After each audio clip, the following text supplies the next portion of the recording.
大家好，我是美食多 YouTube 黄金3小时。如果是我的铁粉，请给我一个 like。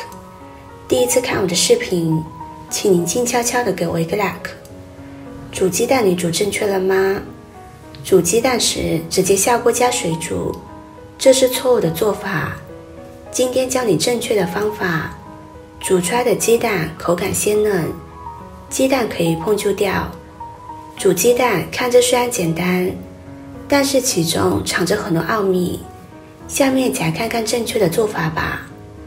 很多朋友都遇到过这样的问题，鸡蛋煮好之后非常难剥皮。很多人小时候肯定都被妈妈逼着吃白煮蛋，但是长大了不受束缚了，却有很多人爱上吃了。鸡蛋吃了可能补充很多的营养，但是鸡蛋煮出来之后，剥壳是一个麻烦事。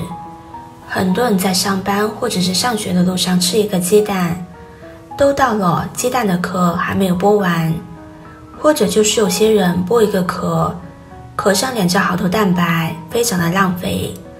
剥出来之后看着就没有什么食欲了，而且还会出现煮鸡蛋时鸡蛋壳出现破裂的现象，导致蛋清流出来，弄得锅里面到处都是。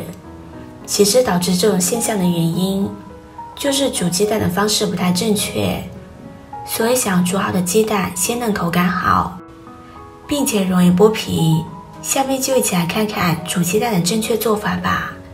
首先我们根据自己的喜好准备适量的鸡蛋，放入碗中，再加入少许的小苏打，1勺食盐，再加入清水没过鸡蛋，将小苏打和食盐搅拌溶解，先让它浸泡8分钟，再来清洗，这样可以使鸡蛋壳上的脏东西软化。时间到之后再来清洗鸡蛋，鸡蛋壳表面会有一些鸡粉残留，还会有很多细菌，这就要利用食盐消毒杀菌的作用，来给鸡蛋壳做一个清洁。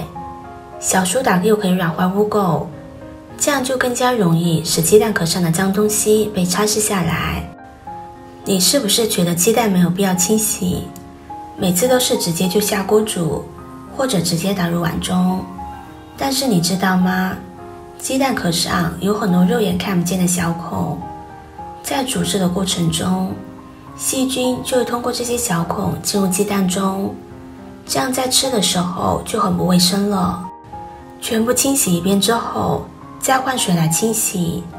我们可以往里面加入1勺白醋，这样可以使煮出来的鸡蛋更加好剥壳，而且营养也不会流失。里面含有酸性，而我们的鸡蛋壳也就是碳酸钙，这2个东西发生反应，鸡蛋壳就变得软了，就变得好剥壳了，煮出来的鸡蛋也会变得更嫩，口感也会变得更好。现在往锅中加入适量的清水，开大火烧开，加入1勺食盐。加入食盐有3个好处：一，盐可以让鸡蛋更加美味可口，同时盐还可以使鸡蛋中的蛋白质变得更加柔嫩，口感更好。2，在煮鸡蛋的过程中，如果加入盐，会使水分更容易渗透到鸡蛋中，使鸡蛋煮熟更加均匀。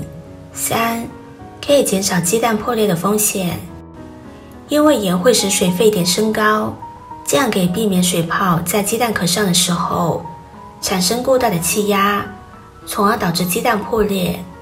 那么煮鸡蛋到底是冷水下锅还是水开下锅，都不是正确的做法。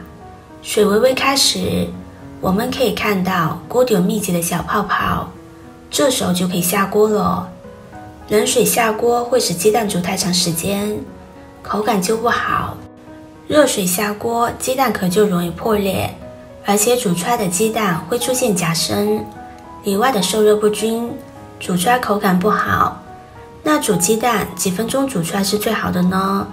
建议煮8分钟左右，时间不能太长也不能太短。8分钟煮出来的鸡蛋熟得刚刚好，并且存在鸡蛋中的沙门氏菌也会被杀灭。对于煮鸡蛋，不同人有不同的看法。有人喜欢吃溏心蛋，有人则认为煮的时间越长，口感越好。总的来说，对于水煮蛋就要选择6分钟以上，10分钟以下。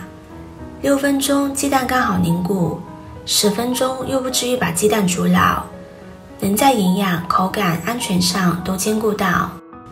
时间到了之后，就可以把它捞出来了，然后把鸡蛋放入凉水中浸泡一下，这样会更好剥壳，并且也会使鸡蛋吃起来更加紧致细嫩。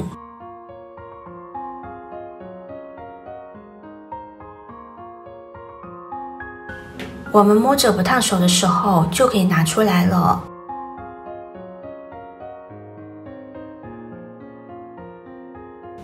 现在先把鸡蛋敲一敲，再捏一捏，使蛋壳分离。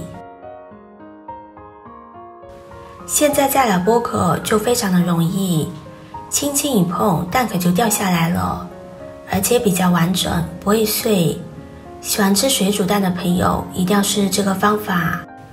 以上就是煮水煮蛋的方法，如果你有更好的方法，也可以留言告诉我。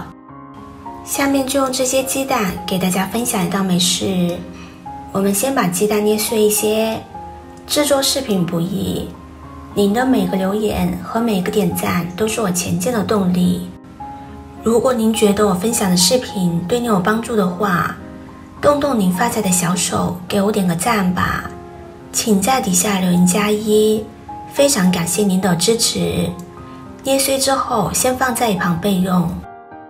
接着再准备一些蒜泥，往蒜泥中加入小生抽、1勺食盐、1勺香油，然后搅拌均匀，这样拌出来的蒜泥别有一番风味，非常好吃。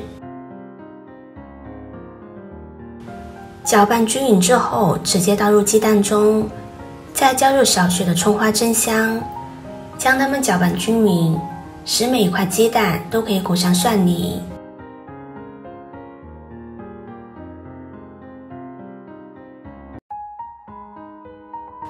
搅拌均匀之后，装入盘中就可以开吃了。这样做出来的蒜泥鸡蛋，香味浓郁，好吃不腻，非常美味，而且做法也是非常的简单。喜欢的朋友就收藏起来试试吧。今天的分享就到这里了，视频看到这里了，麻烦各位哥哥姐姐动动小手给我点个赞吧。